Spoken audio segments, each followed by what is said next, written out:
ci la ñuy liggéey ngir maanaam non seulement financer ce plan là de redressement mais mun a assurer wu am des recettes yoo xamante ni dina mun a vraiment aussi tenir par rapport ak questions yi nga xamante ni am nañ ko ci jafe-jafe ci wàllu koom. Alors pour faire benn comparaison le premier ministre Ousmane Sonko a dit que là où le PAP 2A bi nga xamante ni 84% yi ci wàllu investissement mu ngi jóge woon ci ay ressources extérieures. Avec ce plan de redressement économique li ñuy def mooy 90% ci wàllu financement ci ressources internes lañ koy jël mais ressources internes yooyu est-ce que vraiment dina nekk lu doy ngir maanaam non seulement mun a financer plan bi mais mun a aussi itam nekk de véritables solutions pour mun a relancer économie bu Sénégal bi ngay junj sànq. Vous avez posé une très belle question mais du ma répondre ci façon boo xam ne damay taxaw ci ay conséquences. su ma amee occasion wu jàkkaarloo ku mel ni Charles débat bi il faut mu nekk débat boo xam ne ñun dañuy toog pour jàngale parce que loolu mooy suñu vocation. moom politique ut man je suis pas un politicien. dañuy wax li nga xam ni moo tax mbir mi di tourner à rond. Sénégal dañoo yàgg wax ni oto bu panne la ñuy changer ay chauffeur mais mosuñu changer moteur. il est temps nag ñu commencer changer moteur. gis nga laaj bi nga laaj am na solo économie wu réew. bu ma bëggee taxaw ci Ousmane Sonko ak ni mu wax ak na mu waxee dama naan la non deful relance économie wu Sénégal relance fiscale la non loolu débat politique la ak techniciens yi nga xam ne loolu seen cadre la day yomb loolu. parce que loolu ci conséquences yi la lépp ci di yàqu la bokk nan la ñuy mën a def ba conséquences yooyu noonu loolu nga xam ne moom moo yàqu ñu xool nan la ñuy def ba mu tegee de côté. dafa am benn émission bu ma fi def temps yële may expliquer relance économie wu benn réew. boo xam ne ñun ñëpp xam nañ ko tey ñu koy wax Chine. waxoon naa ko dama koy waxaat peut-être émission bi moo yëpp audience. 1985. la relance économie wu Chine commencé.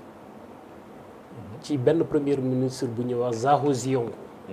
amoon président bu populaire bëgguma tudd turam grand bi xam na ko 1985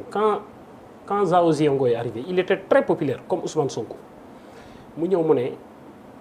li ëpp ci chinois yi ñu ngi dund gu déggan mais am na benn groupe chinois minoritaire boo xam ni ñoo yore nekk ay millionnaires y avait pas de milliardaires.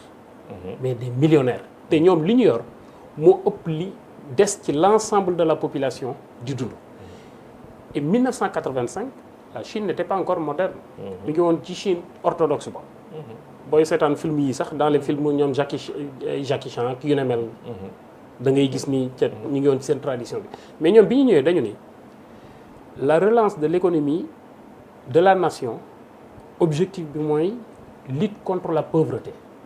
et quand tu veux faire une lutte contre la pauvreté pour relancer l'économie tu ne peux relancer que ce que tu disposes comme économie. et ce que tu disposes nga xam ni lii mooy li nga xam ne yow am nga ko téye nga ko loolu c'est des milliardaires parce que reconnaître nañ ñi ay milliardaires lañ ci réew mi la ñu dëkk ñoom yor nañu xaalis. léegi loolu ngay relancer ñoom nag bi ñu ñëwee dañu ni Zhao Ziyong dafa ñëw ñu réunir milliardaires yëpp ñu ni peuple bi kat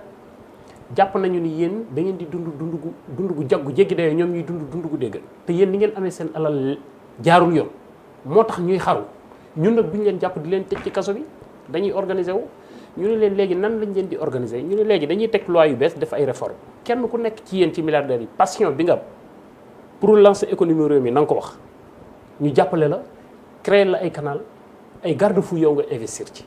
am ñoo xam ne ñu ci bari ni ñun ci wàllu investissement immobilier ci BTP bi la ñu bëgg a investir en Chine 84 laa la wax ñu ni leen d'accord maintenant réforme yi fi muy tàmbale mooy relance non seulement de l'économie mais la modernisation de la Chine moo tax ñu créé ay villes yu bees 84 lañ ko créé boo demee am na benn ville bu ñoo Hangzhou soo demee architecturalu France bu Paris moom lañ ko tabax 1984 lañ commencé projet bi il y a même la ville Champs-Élysées am Tour Eiffel buy mesurer 110 mètres ñu ñëw waaw benn architecte yow Tahirou Sarr kaay yow ci affaire construction infrastructure nga bëgg a investir oui jëlal Hangzhou ville bu orthodoxe la ancienne ville la léegi moderniser ko nga def ko Paris soo demee am na benn village bu nekk Chine boo xam ni architectural Las Vegas moom lañ ko construire am na boo xam ni bu Rome lañ ko construire et bu gars yi investir day créer BTP et créer création d'emplois. C'est comme ça on relance l'économie d'une nation. Pas toog di nettali. Et diggante 1984 où il n'y avait pas milliardaires chinois, aujourd'hui 2025 ci liste bi ñu mujj am les vacanciers chinois yi nga xam ne dañu dem en vacances dans les pays pour dund une vie de luxe, ils ont dépensé 2 milliards de dollars là. À l'extérieur, ça veut dire que ci diggante bi créé nañ fi centaines de millionnaires et dizaines de milliardaires chinois. Xaw ma na comprendre li may expliquer. Bien sûr. 120 millions chinois dem nañu à l'étranger dans les vacances de luxe dépenser fa plus de 2 milliards de dollars. Xaw ma na comprendre li may expliquer ci ñoo xam ne il y a 40 ans 45 ans ci ginnaaw demeewul woon noonu. Ça veut dire que dañoo relancer économie bi mais yow mënoon ñëw ni da ngay relancer économie wu réew moo xam ne téeméer boo jël 68% wu population bi dañoo inapte. téeméer boo jël juróom-benn fukk ak juróom-ñett ci Sénégal mënuñu dara ci seen loxo nga am fukki million ak juróom-benn ci sa population li nga am ci emploi ci fonctionnaire d'État ñiy liggéey ci secteur étatique bi ak privé bi 500 000 personnes la juróomi téeméeri junniy nit. oui ñoo légal ci réew mi di liggéey ci 200 et quelques mille ci nguur gi 300 et quelques mille ci privé bi nga xam ne ñooñu nga yaakaar yow ñooñu pour ñu fay taxe xaw ma da comprendre nga li may expliqué de loolu nan nga mën a relancer am réew kooku dañuy naxante c'est-à-dire mooy li ñu waxtaane sànq mën a grand bi c'est-à-dire ñun dañoo yor benn population yor ay doomu aadama mais li ëpp ci askan bi est une population inapte inaptocratie boobu ñuy dund nag politique publique yi dafa am lu tax ñoom nangu ñoo dugg ci véritable débat pour ñu jéem a éradiquer loolu pour mu bañ a jeex te loolu la ñu war a waxtaanee pour mu jeex mais am réew énergie wu doomu aadama yi nga xam ne ñoom ñoo ne ci réew mi ak le sens de leur existence la ñu mën a injecter pour génn ci ay jafe-jafe soit dañuy continuer di leen jàppale di leen dimbali yooyu noonu day at yeneen conditions yi ñu ci teg yoo xam ne duñ ci mën a taxali ko boo bëggee dégg daal pour ñu defar pour ñu génn ci il faut ñu am ay leaders des véritables leaders je dis pas des influenceurs des leaders yoo xam dañu am capacité wu créer des leadership majorité silencieuse bi nga xam ne comme ni man ak yow ak Charles la ñuy xalaatee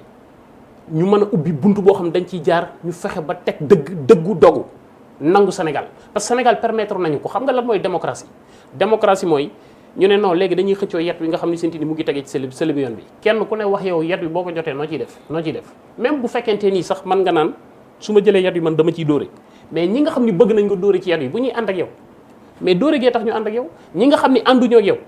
bu ñu àndut ak yow parce que xam nañ ni da ngay dóore léegi ñi ànd ak yow ci dóore gi te ñu xam ni dóore gi moo gën ci réew mi bis bu ñu dee ba mat li la war a jox yet yow boo jotee ci yet wi ñëppay pare pour nga dóore c'est comme ça la démocratie mais du ñu ñëw di nax askan bi damay def lii véritablement boo demee amuñu sax fondamentalement information yi nga xam ni ñoom xamuñu nan la ñuy def ba defar donc loolu moom mooy problème réew mi il faut qu'on en débatte. Ah, bien sûr, on va en débattre avec plaisir. Hein. Il faut que